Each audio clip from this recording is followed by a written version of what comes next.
Hi everyone, you're watching the Journey Series video podcast on M4G Advocacy Media.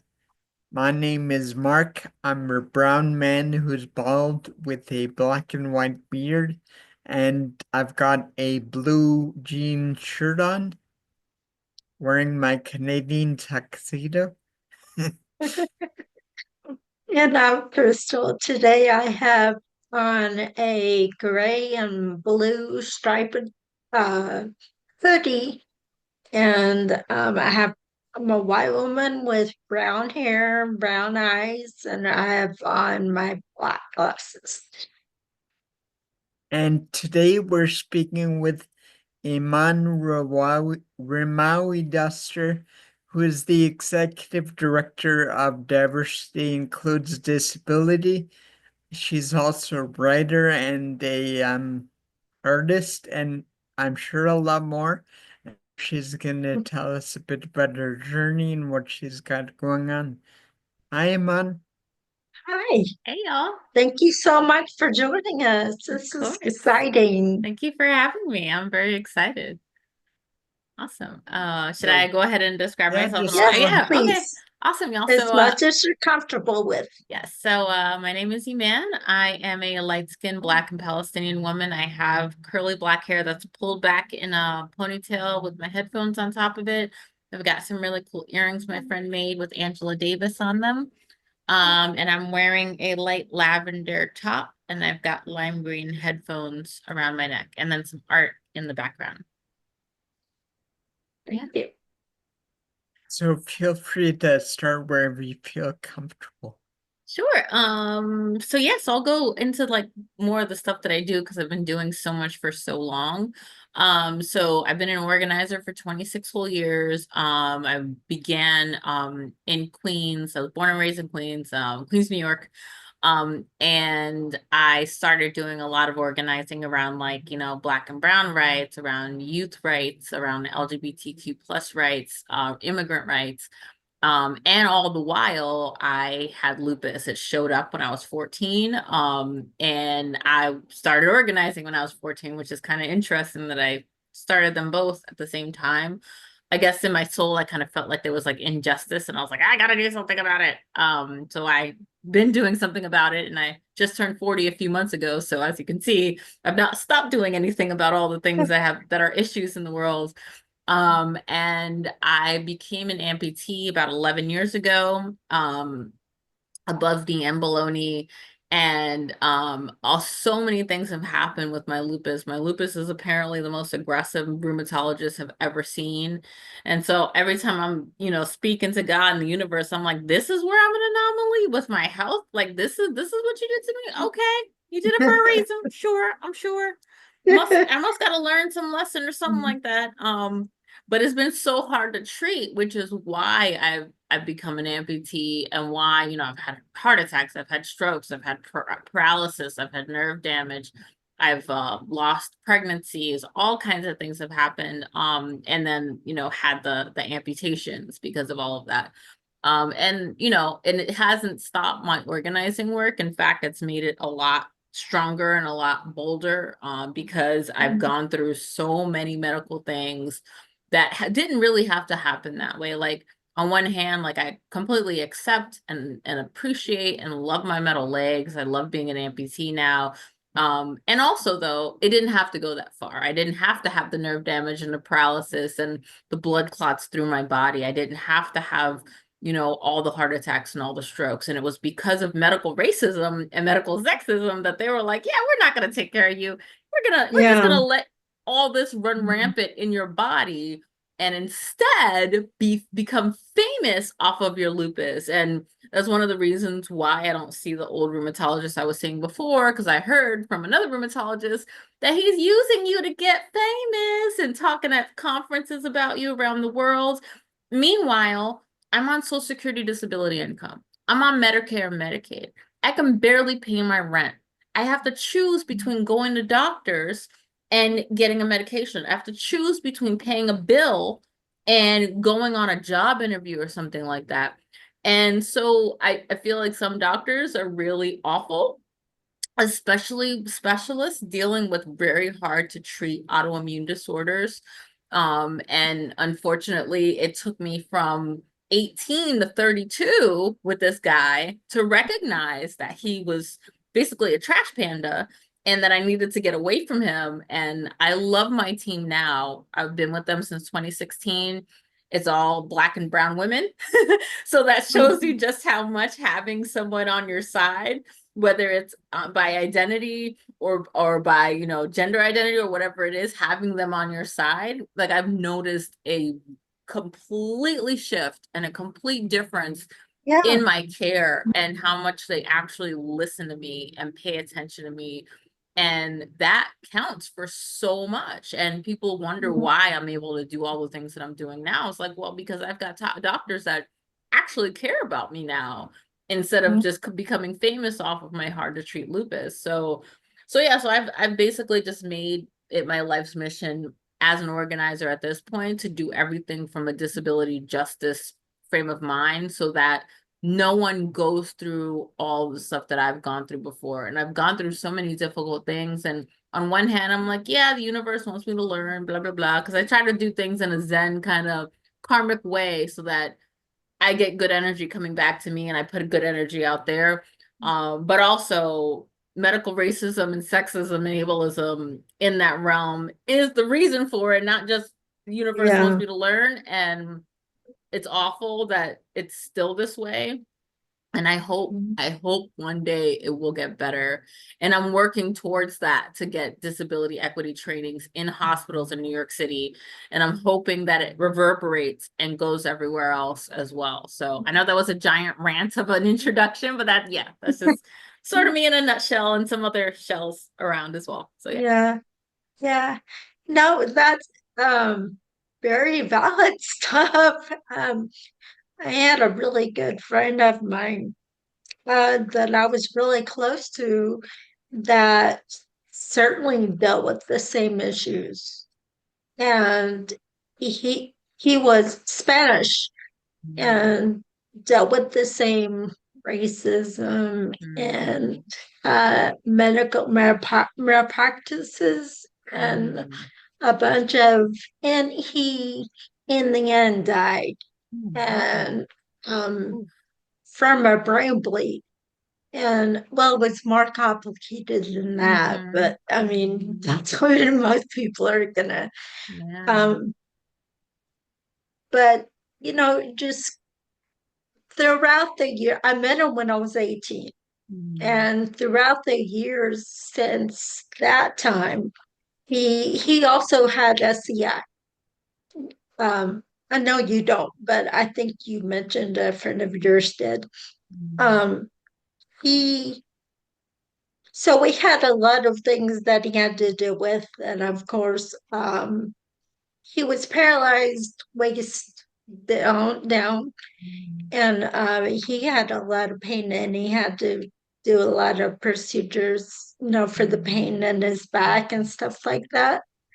There was a lot of stuff going on, and it was so sad. So it's very important to me now to not only advocate for the things that I deal with and other people with disabilities, but people of other minorities, you know, that don't have the same level of care that we have access to, you know. Uh, so I can totally understand your frustrations and the things you're talking about, not from a perspective of living it, you know, in some cases, but definitely being able to have long conversations and actually seeing what he dealt with, you know. Absolutely. And I've had so many talks with people over the years that have seen all the things I've gone through, or I've told them about the things I've gone through, and they're like, oh my God, how are you still alive? And I'm like, it's a miracle to me because there's been so many times where I was going through unnecessary medical issues, whether it's in the hospital or I was a resident in nursing homes twice. I was in a nursing home, whether it was trying to live in the community and I nearly died. And they were just not as attentive as I would have liked them to be. And I wonder, at looking back on it, sometimes I wonder why. Was it because I'm a woman? Was it because I'm Black and Palestinian? Was it because I don't have an American-ish sounding name? Was it because Right. I'm super spicy and I don't take any disrespect? Like, because sometimes I've got like a few years ago, I was in the hospital because I was having these really awful dizzy spells, and so much so that I was tipping over. And I was worried about that I was having another stroke, because that's what happened the last time I had strokes in 2016. I was walking and then I tip over to the left. And I was like, oh, no, can't do that. And so I went to the hospital immediately. And they were trying to gaslight me into thinking that I was hysterical and I was making it up. And I was like, if you send me home, the next person you hear from is going to be my lawyer. And I'm not playing with you. And they were like, oh, and then the next question is, where are you from? And I'm like, I'm from Queens, New York. And then Oh, goodness. I was like, I'm from Queens, New York. What do you mean, where am I from? They're like, oh, no, no, where are you really from? 3 different doctors asked me that question. That's when my beast mode got activated. I was like, oh, you want to know where I'm from? All right, I'm gonna Of tell you where I'm course. from. And it's Yeah. wild to me that because I'm advocating for myself, because I refuse to be disrespected, because I refuse to go home when I'm clearly something's going on with me. Like, I've had strokes, you guys. I've had nerve damage, but like, it's literally there in the chart. And you want to send me home? So it's wild to me that they're still doing these wild things to people who clearly have medical issues. I mean, even if several years ago I had a bleeding ulcer that nearly killed me, and I was throwing up blood, and I don't know if TMI, whatever, I was pooping blood. Blood was coming out of all the holes, and I was Mm. dizzy and out of it. My blood pressure was scary low again, and they wanted to send me home. And I was like, all right, you send me home. Next call you're gonna get from my lawyer. And then I'm glad that I stayed and stuck my guns, because the GI doctors then came and said, if you left, you would have been dead by Sunday. And I'm just like, wow, and y'all wanted to send me home. Y'all wanted to just send me home and be like, this isn't our problem anymore. And that happens so many times. And so I'm always going to stand up for myself. And more importantly, I'm always going to stand up for other people, because I've had to fight really hard, tooth and nail, to get people access. And it just makes me wonder about the people who don't have help to advocate for themselves, or can't advocate for Right. themselves, or don't even have a voice to advocate for themselves. Right. And so that's Right. why I go hard all the time. And people are like, oh, why are you so mean? Why are you so nasty? Why are you so aggressive? And I'm like, because I've nearly died multiple times. And when you've nearly died multiple times, that puts you in a frame of mind that, you know what, I got no fear. If I gotta go fight with someone, I'm gonna fight with them. And I show up with my metal legs and my walker, and they don't expect much from me. But then I open my mouth and like, okay, we're not gonna mess with her. And it's like, oh, Right. it's like, no, try me. Let's go. I'm a dance. And they don't believe me. And that's the wild thing. Like, I have a reputation in New York, and people don't believe me until I unleash some of my Yeah. fire onto them. And then they're like, okay, we're not gonna mess with you anymore. And I'm like, why did you try to mess with me in the first place? And it's just so amazing to me that people constantly want to try me because I've got metal legs and lupus. And it's as if, I've had a lot of panels the last couple of weeks, and last night I had one, which was really awesome. And I was like, people always underestimate me when I either walk into a room or roll into a room. And it's not until they understand all the history that I'm coming with and all the experience that I'm coming with that they're like, Yeah. okay. But it just makes me wonder again about people who have similar disabilities to me, or even to you Mm. guys, and they don't have that experience or that knowledge and that skills, but they're not Right. any less worth the time or the investment or the energy. And Exactly. it's like, I don't understand, like, what is it going to take to show people how many great people can we have out there? How many friggin' influencers and Paralympians and speakers and all that stuff, or even like regular Joe Schmoes who are just hanging on, like how many people have to be exemplary, a model minority, for you guys to at Right. least treat us even a little bit like a human being. I'm not asking you for to roll the red carpet out, but I am Mm. asking you on the very basic needs of being a person to me, treating me like a person, not treating me like a burden or like I'm damaged goods or like I've had so many hilarious interactions with people in Manhattan. And every time I leave, I bet. every single time I leave my house, someone has to say something wild to me. Every time. And I'm like, okay, Mhm. fine. But I've had some people try to swerve from me because they think they're gonna catch my amputations. And I'm like, I don't got foot and mouth disease. I don't have some kind of like bacteria that's gonna eat your limbs. You can't catch my lupus. Like that's not how that works. But it's just so wild. I've had people like walk into trees, walk into cars, walk into traffic because they're staring at me so hard. And they're staring at me hard because because I have one knee and no legs, I need to see my legs and my peripheral vision. And so people are always like, why are you wearing short skirts and short dresses and leggings and stuff? And I'm like, so I don't fall on my face because it used to happen often because I was trying to go back to the way I was dressing before, wearing long pants, wearing long skirts. And that made me end up on the floor in public. And if people don't believe me, they can go ask the Rusk Pain Institute in Manhattan for the footage of me falling down in the lobby and taking 10 people down with me. Or even in Yeah. Manhattan when I've fallen in the street. I'm sure the city has that footage and they cackle about it often because I bit it several times and I'm just like, okay, y'all, I'm just gonna wear short stuff. That's it. That's it. Just my leggings and my short dresses and skirts so I don't fall on the floor. And so it's Yeah. just, it's just about making things as accommodating as possible and accepting as possible. But, a lot of people out there, the last week when I was on a different panel, we were talking about why we think there are so many issues with getting people jobs, with getting people accommodations, with getting non-disabled people to be more accepting and more open to us. And I said it based on my trainings and my talking with people. I don't think that they want to look at themselves. And because they don't I, want to look at themselves and be honest with themselves about maybe they have a disability that they don't want to talk about or accept or acknowledge. Maybe they've got other issues going on that aren't disability that stop them from building with other people. And when I brought that up, everybody was like, oh my God, yes, we never thought about that. We didn't ever make that connection.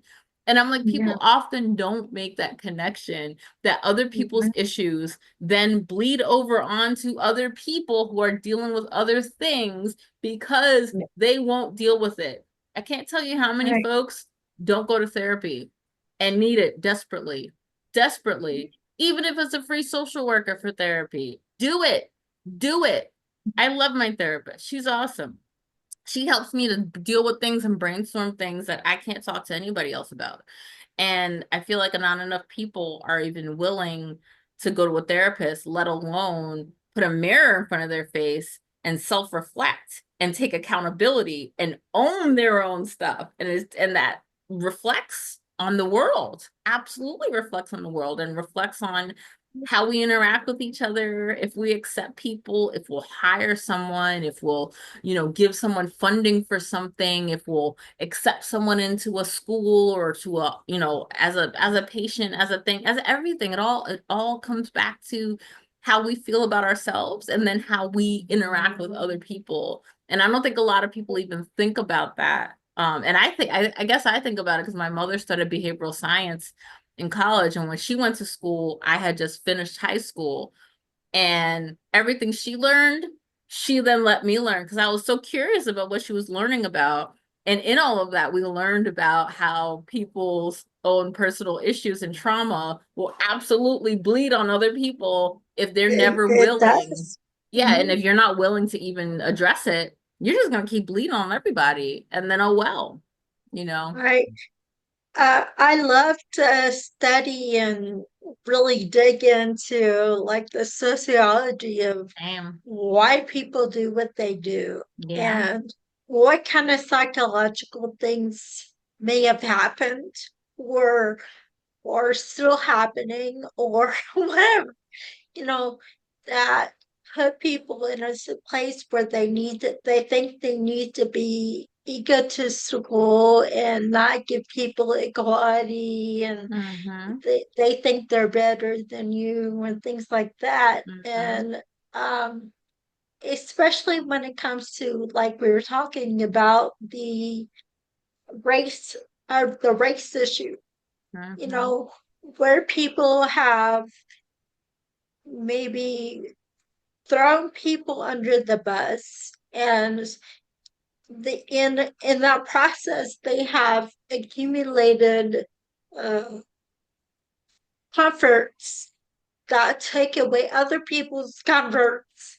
And then of course you have people that are much higher, and all these.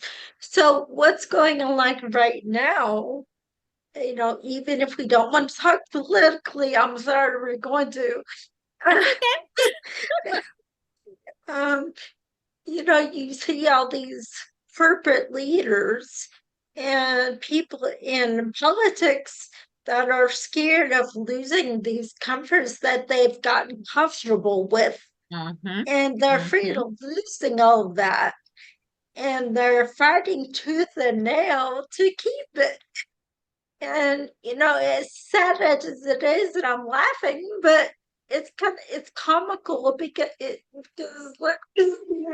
know but that's exactly what we're dealing with there. It's people being afraid of those comforts. No, Yeah. absolutely. I don't know if I can mention a movie on here, but that movie Idiocracy is Mhm. incredibly, it's almost like a documentary about the world, because it's like, oh snap, wait, we have a wrestler as a president and we've got people drinking electrolytes thinking that they're curing themselves of everything, and we have all the scientists stopping having babies so that everyone else who might not be scientists or even believe in science have a million children, and oopsie, what happens to the world? And so I know Idiocracy was just a caricature and a far-fetched one at that, but I feel like there's so many things happening in the world and have been happening in the world. I would say honestly since 2016 that have been so wild and so outlandish, that sometimes I feel like that it kind of solidified my thinking that we're in a simulation and that none of this is Yeah. real, because I'm like, wait a minute. Did I really just see that? Did I really just hear that out loud? Right. And have people documenting it on film? Is this real? Right. And so many Right. things have happened since 2016 until now that I'm like, this cannot be real life. This is it's beyond me. So maybe it is a simulation after all, because I'm like, this can't be real. And it's interesting to really dive into and understand people's perceptions of, this is what we know, and these are the things that keep me comfortable and safe. Mm-hmm. And so that's a very valid concern when they're Mm-hmm. scared of the economy, and Mm-hmm. stuff like Mm-hmm. that, and not having those comforts anymore. And then you have the other people who have dealt with those people that it's, it's so very, both sides are very valid reasons, and I think that Mm-hmm. reflects in the poll numbers right now.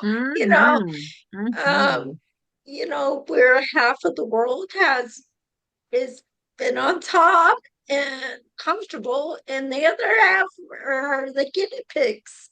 That And unfortunately, the folks that are the guinea pigs and, quote, on the bottom, think that, and for some of it, it may be temporary. They'll get themselves out of poverty. I know I got myself out of poverty and it was not easy. That's the thing. It's not impossible, but it's incredibly difficult, and you have to do like the jobs of like 50 people to get yourself back in a place where you're actually financially secure. But there's a lot of folks who think they're temporarily poor and resonate with millionaires and billionaires because they think that that's they're just temporarily poor. that's the It's path they okay. need They're to. just Yeah. and they also hate other poor people. So they'll vote for things that are totally Yeah. against their interests and other poor people's interests. They'll vote against things that are actually going to save their life and actually help their kids and benefit themselves. because they think it's temporary. And I think that goes into a deeper psychological issue that's going on with them of thinking this is temporary. I'm not going to be, and it's like on one hand, yes, think positively. That's good for your health. That's good for your mind. But also don't crap all over someone else who might not get out of it. And I see that Right. so many times with so many people that they're like, ooh, I'm doing bad. I'm gonna make you feel bad too. Because of course misery loves company. And it's just like, Right. really, you guys, this is what we're doing with ourselves. This is how you want to be in the world. And I feel like Right. sometimes people, again, because their own trauma that they will not address, would rather just crap all over people, make them feel bad, vote out of their interest and out of everyone else's interest, because guess Right. what? I don't care about what's going on with me. I just want to make sure you don't get Right. help. I just want to make sure you Right. suffer.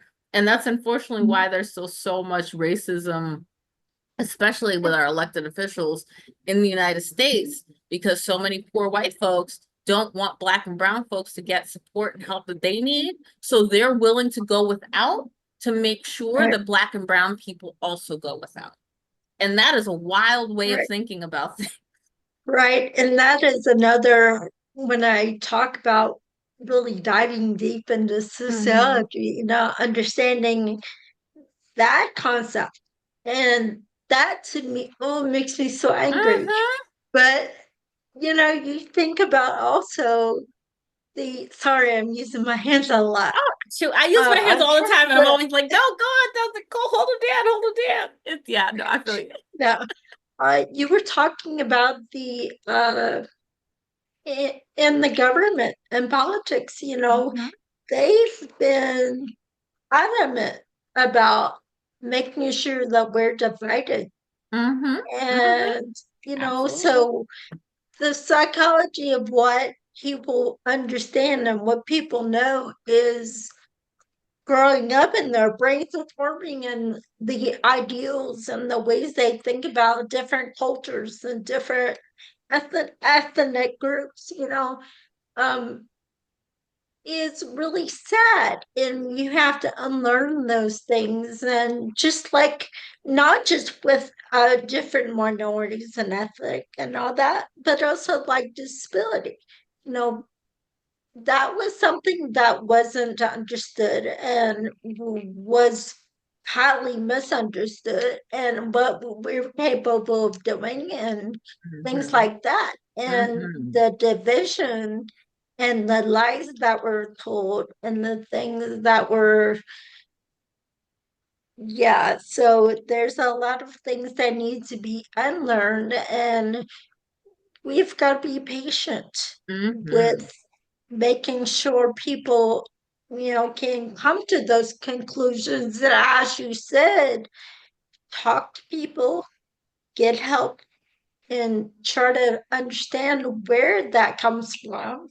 Mhm. And yeah, it's Absolutely. yeah. No, I totally agree with that. And I think that it basically comes back to like education from an early age and making sure that you have people around your kids that are different from them. Like for example, my brother has three kids, 7, 9, and 11. They're super cute, super adorable. And anytime I go out to their house, they make sure to bring the kids' friends over. And every single time, my oldest niece Hannah, she's so gangster. I love her so much.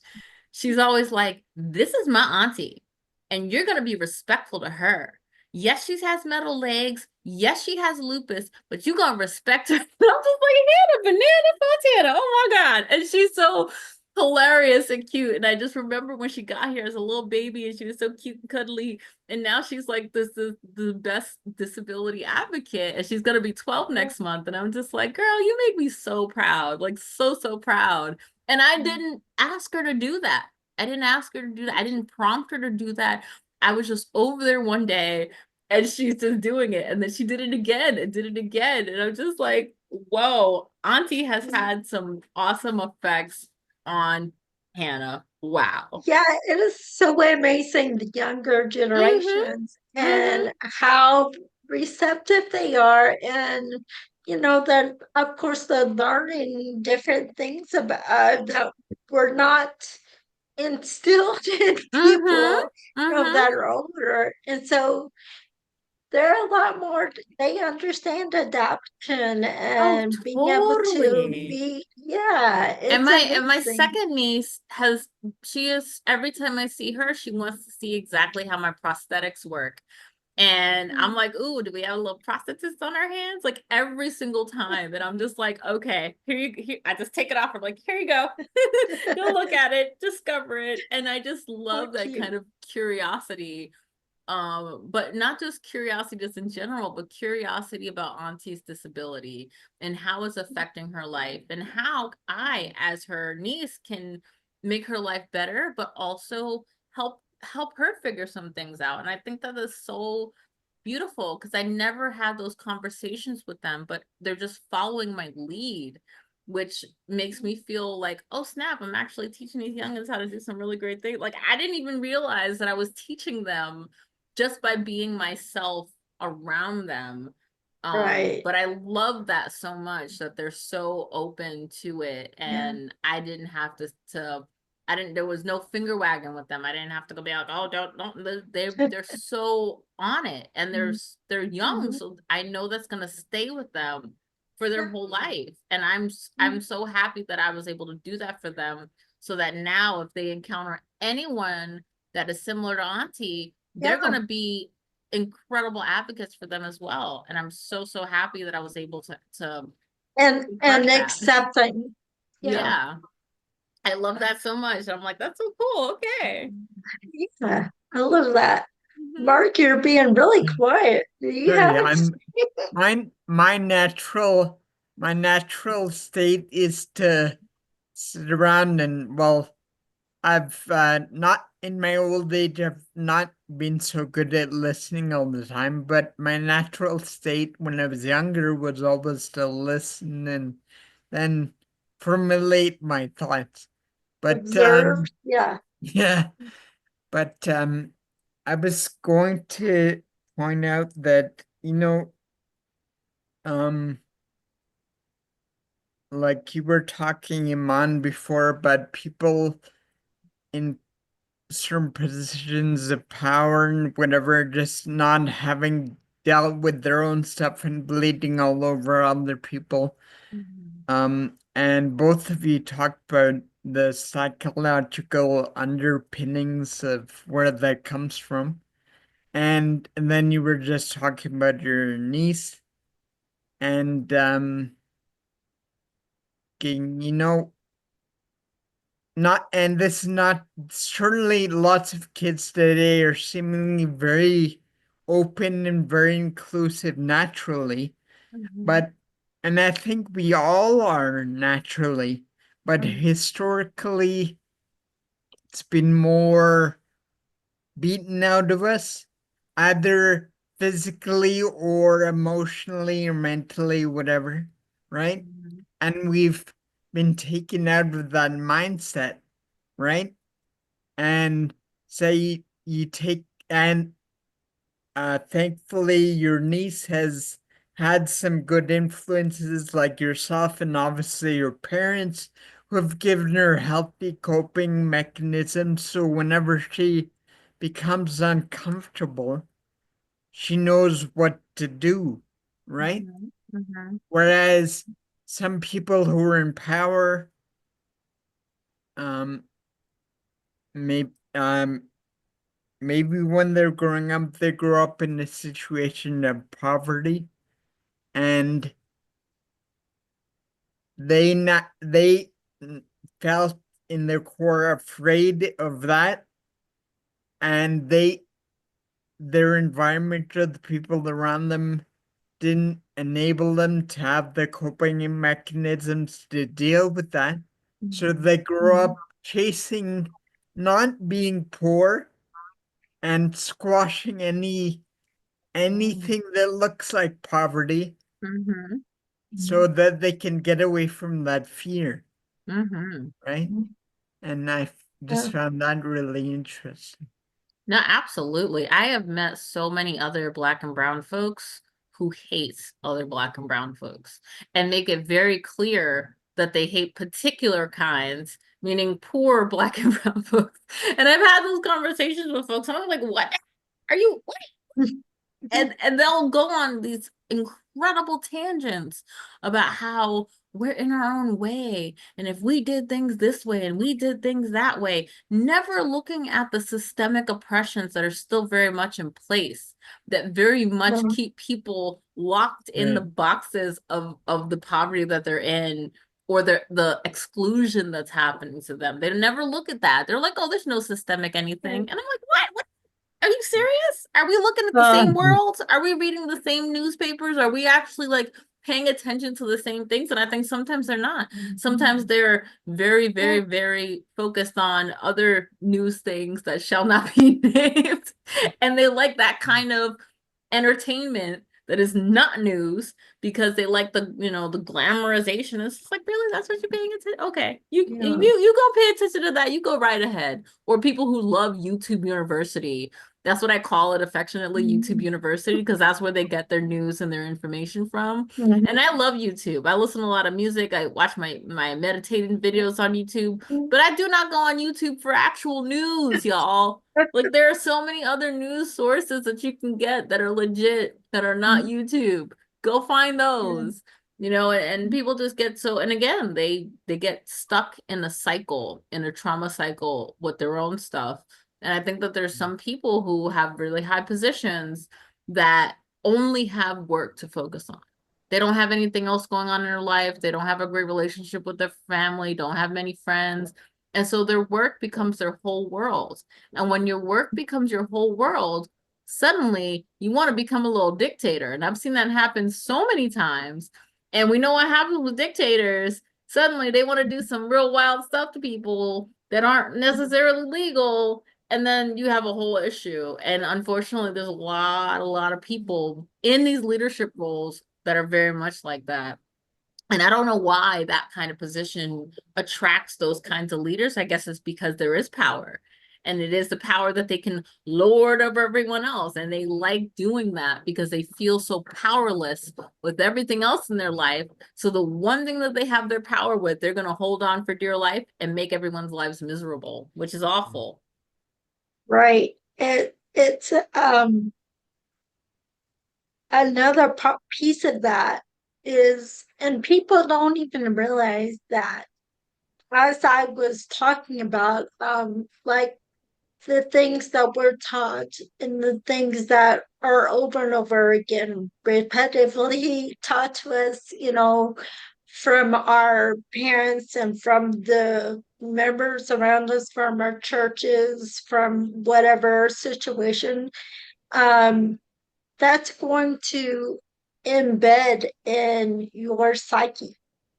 And that cognitive dissonance, and when you can't figure out why you believe what you believe, and Mhm. and then try to justify that.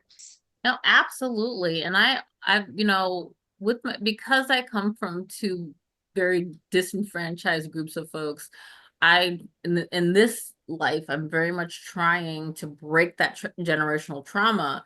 And when I tell you some of my older aunts and uncles, or even my mom, my father passed when I was 14, but like my mom's still around.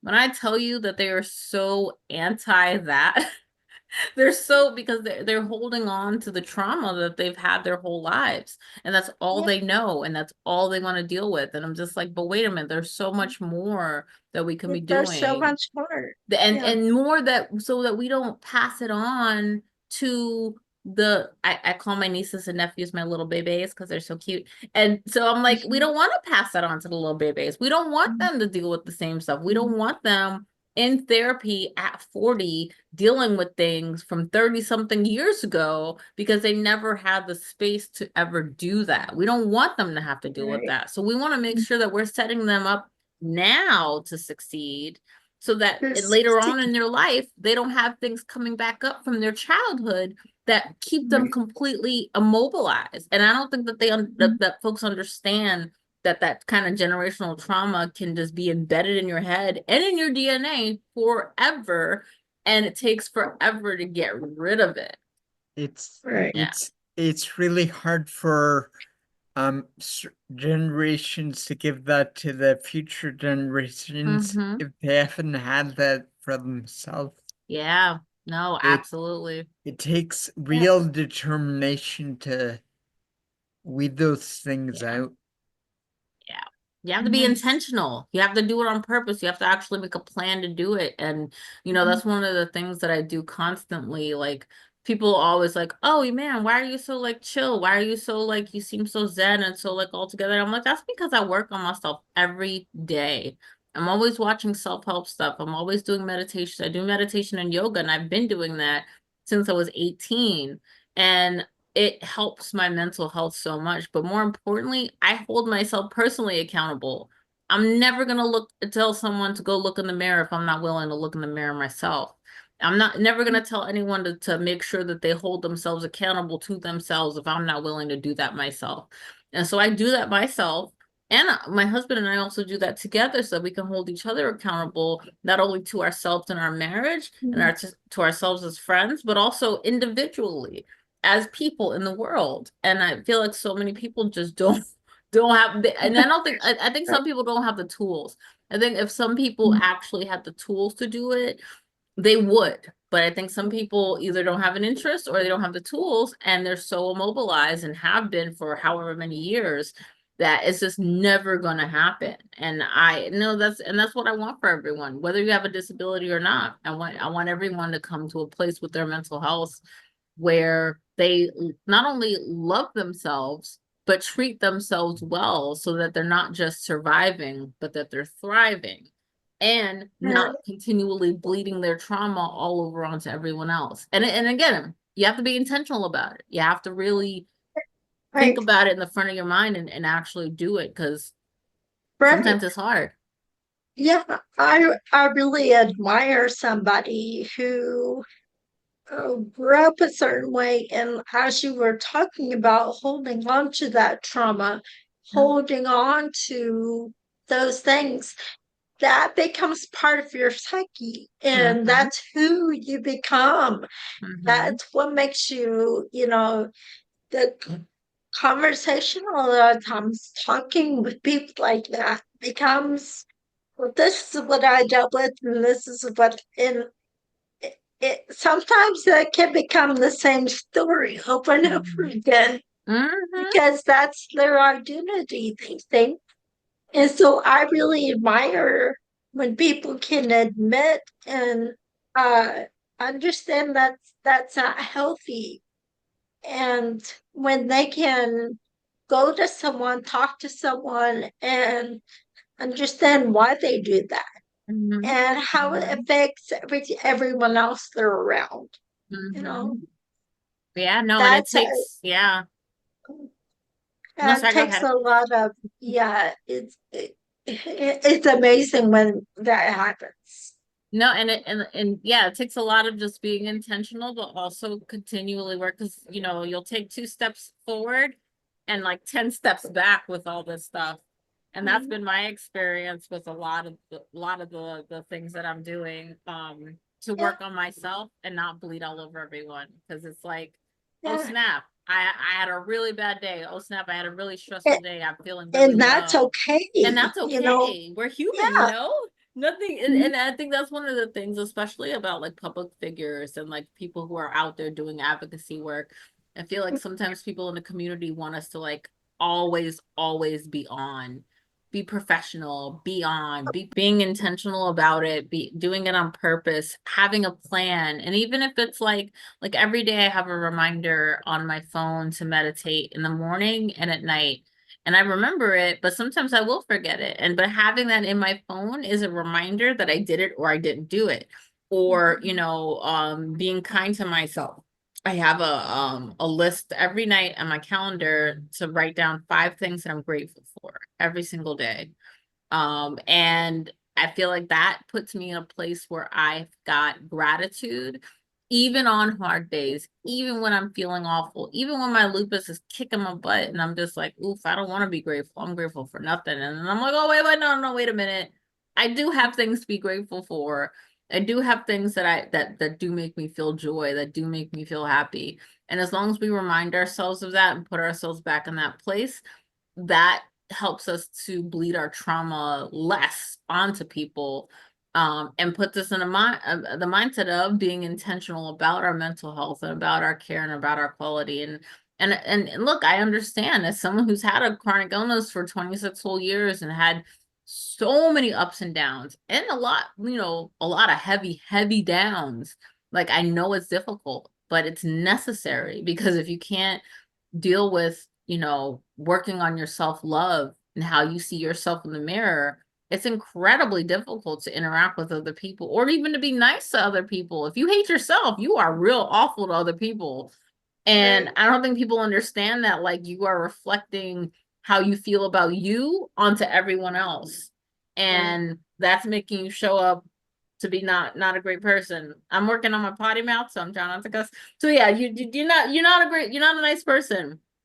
And when you show up like that, nobody wants to talk to you. Nobody wants to interact with you. And so try to be nicer to yourself so that you're then nicer to other people. And it does take work sometimes, especially in our community. It takes work Right. because we're dealing with so many different issues. And, you just got to take that step, and it's okay. And it takes time. And if you fall off, you can always get back up and get back into it again. It's not impossible. Yeah. I was in a group and had a very interesting conversation that kind of parallels what we're talking about, Mm-hmm. where, people deal with trauma and that becomes their identity. And when they choose to talk about or somehow put it somewhere in the conversation or something. Um, well, and then someone brought up, well, what about you? You talk about your traumas and your disability. I was like, whoa, whoa, whoa. That was the past for you.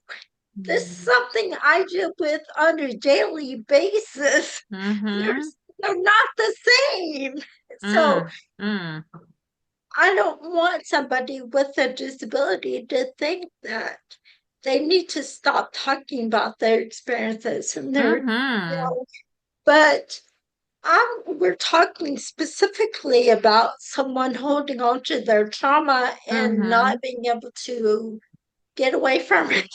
Mm-hmm. Mm-hmm. No, absolutely. And by no means do I mean like letting go of the things like I've had so many things go on with my health and that are still actively going on with my health, and daily things too. And it does bring me down just a smidge. Like, I take a lot of medication every day just to stay alive. And it, like, a couple of weeks ago, it really depressed me because every month I can even show you I call it my James Bond medication case. I've got a whole month's supply of my medication, and I have a whole bin in my closet with all of my pills. And took the bin out and was divvying it up, and I was just like, oh gosh, this is depressing me. Damn. But no, I do have the medication, so it's okay. I have the medication. The medication's keeping me alive, so this is a good thing. This is something to be happy about.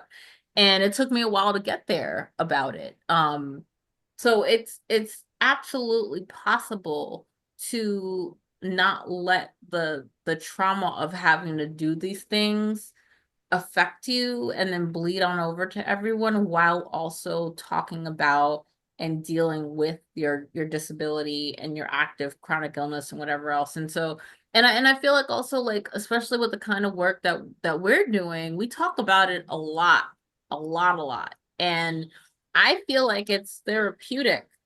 It's actually therapeutic for me to talk about it a lot out in public and talking about it with people, because I've had so many people come up to me after being like, oh, thank you so much that you talked about it.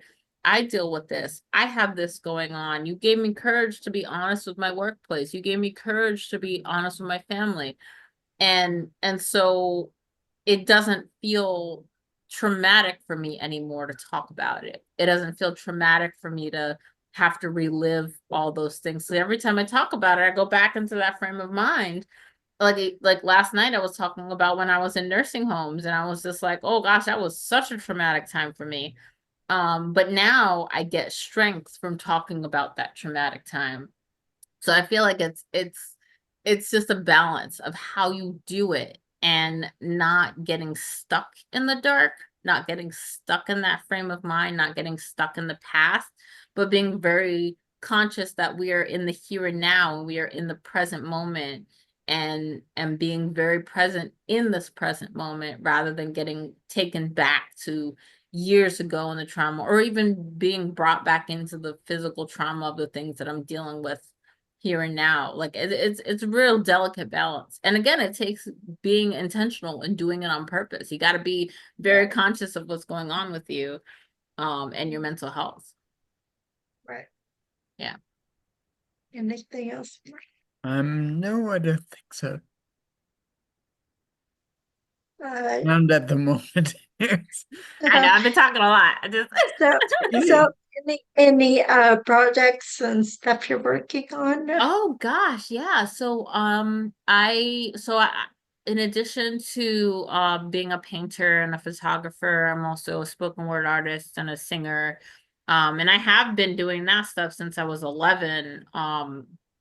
And it's just so wild that my dad got me this like little rinky-dink Fuji film camera, and that just set me off on everything because I was taking pictures of everything and everyone, and it became a thing. So I have an art show coming up December 7th in Manhattan. I'm gonna put the information for that on my website.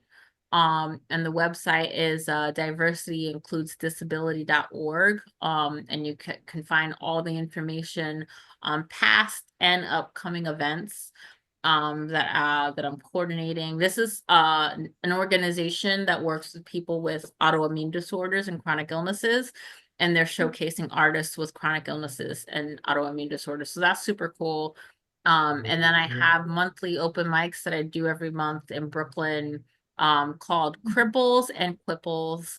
Because we all about the fun, playing with words. Yeah. And me and some disabled artists host it together, and we invite all kinds of disabled artists, singers, comedians, spoken word artists to come out. It's in Brooklyn at Secret Pour. The bar is completely accessible because it's my friend's bar, and he's like, I wanted you to be able to come, so I made sure it was accessible. And I'm like, so that's really cool. I'm working on doing a ton more webinars and panels about let's see, I've got disability consultants in comic books and video games. That's coming up. I've got meditation and creative writing coming up. I've got creative writing in the LGBTQ plus and disabled community. I've got, what else I got? I have Wow. one coming up on senior care and seniors who are becoming disabled. And so I've got all those coming up, and I'm very, very excited because I met people and I was just like, ooh, you want to do this webinar with me? And they were like, yes. And I'm like, okay, let's go. So I've got those coming up. And I'm trying to do a fundraiser in January for Diversity Includes Disability in Harlem, where I live. And I have and I'm in a conference in January at Fordham Law on organizing around disability justice. So I have a number of things coming up.